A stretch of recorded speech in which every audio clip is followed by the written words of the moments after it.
নমস্কাৰ বন্ধুসকল। কেইজনমান ব্যক্তিয়ে মোক কমেণ্টত সুধি আছিল আপুনি গাহৰিক কি খুৱায় বা কিমান পৰিমাণত খুৱায়। গতিকে আপোনালোকে চাওক, মই দেখুৱাই আছোঁ কি খুৱাওঁ, মই কিমান পৰিমাণে দিওঁ দিনৰ এক টাইমত দানা। বৰ্তমান মই সোণা গল খুৱাই আছোঁ, কাৰণ গাভিনী থকাৰ কাৰণে খৰচটো অলপ যাতে কমে।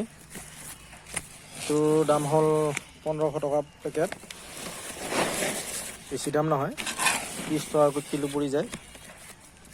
গতিকে এইটো আনিব, 1500 টকা ল'ব পেকেটত। এইটোৱে হ'ল বাচন, মই যিটো গাহৰিক দানা দিওঁ। এইটোৱেদি মই চাই থাকোঁচোন, এইটোৱেদি মই চাওক, এই 5জনী গাহৰিৰ কাৰণে এইখিনি দানা আনিছোঁ।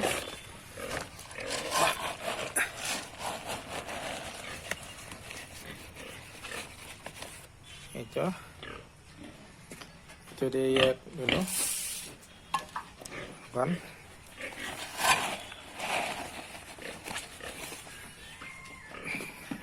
দুই মগ দিলোঁ।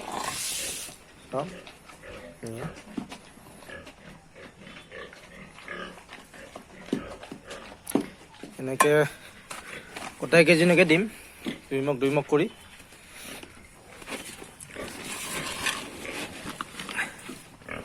চাই লওঁ, বেছি দিব নালাগে।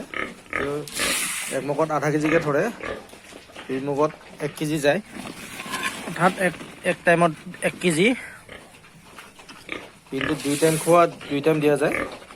2 টাইমত আপোনাৰ 2 কেজি যায়। যেনেকৈ 2 কেজি দানা খায়, 2 কেজিত আপোনাৰ খৰচ পৰিব 60 টকা। দিনটোত এজনী গাহৰিয়ে 60 টকা বৰ্তমান খাই আছে।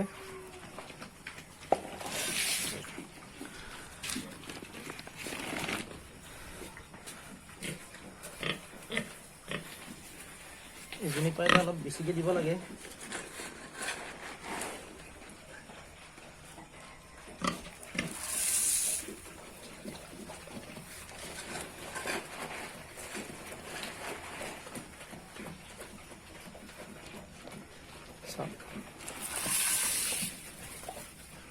এনেকুৱা পানী বাচন থ'ব লাগিব, দানাৰ কাৰণে পানী কিবা নালাগে, বাচন থ'লে হ'ব।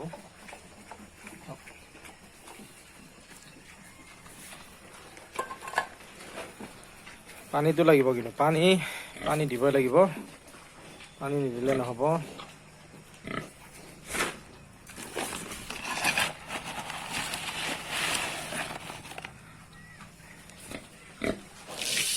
এই 5 কেজি দানা 5জনীক দিলোঁ।